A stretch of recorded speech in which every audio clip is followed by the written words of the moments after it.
afternoon, guys. This is Leon Terry of Tehillah Cakes. I am back again to show you something interesting. So following several comments from yesterday, the day before yesterday, I have been requested to explain a little bit about how I came up with my simple studio.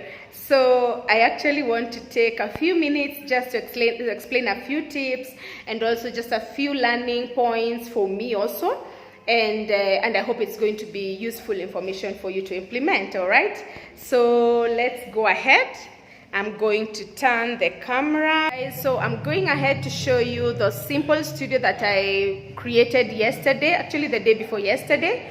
And I just finished on this cake. This is a by the way, so yeah, ignore that cake. All right, so I decided to use what's available for me in the bakery, so I did not want to go ahead and spend quite a fortune in doing this simple setup. And I'm not saying you cannot go all out for it. You can, and you're supposed to, but I'm just saying that you need to appreciate growth and appreciate what you have at that moment, so that you're not spending all your money on your studio at one go. So I used, like, for instance, like these vases you see. Are they vases or vases? So whichever way you want to call them. So like those for the vases, I just picked up from the store, and that's what I use to display most of our wedding cakes. So I just used what was in the house, in the store, in the bakery. So as for, see, like the chocolate chips, the funfetti, we have the gold coins, the Smarties, the sprinkles. I used that from already what I have in my stock. So what you do is just get the glass jars and pour a little from your already existing stock, so that, because the point is not just to show, it's not about showing all manner of baking ingredients or all manner of decorating ingredients in your studio. It's just give it some color pop, give it some good display, excellent outlook, and you will be good to go. Those are nice chopping boards. I found those at House of Leather, by the way. For those who in Nairobi, you know House of Leather. I don't know where else they are located. I just know Nairobi. So those ones I bought them from the House of Leather. And the glass jars. What else? Those ones I got from Carrefour supermarket. And the fruits also I bought from House of Leather. The cooking with love got from House of Leather. What else? That jar, I've always had these ones. I've always had these ones for wedding setups. Oh, here's a smile for you. And there's nothing is impossible with God. So keep your hopes high, not giving up. All right. So this is a mortar and a bowl for crushing your ginger, your garlic, if you are baking with any of those. And now that I had already said this channel is both for baking and cooking, so we are sure will actually require that. So I got these jars.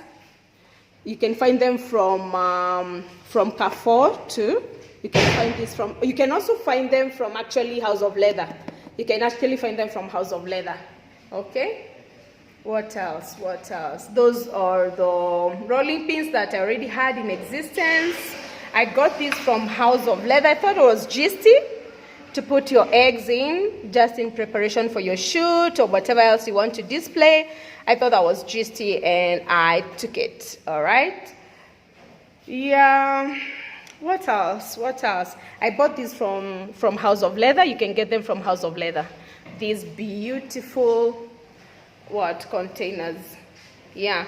So that's it. Just wanted to show you briefly what we have or what I did. Now, so one lesson I learned out of this is work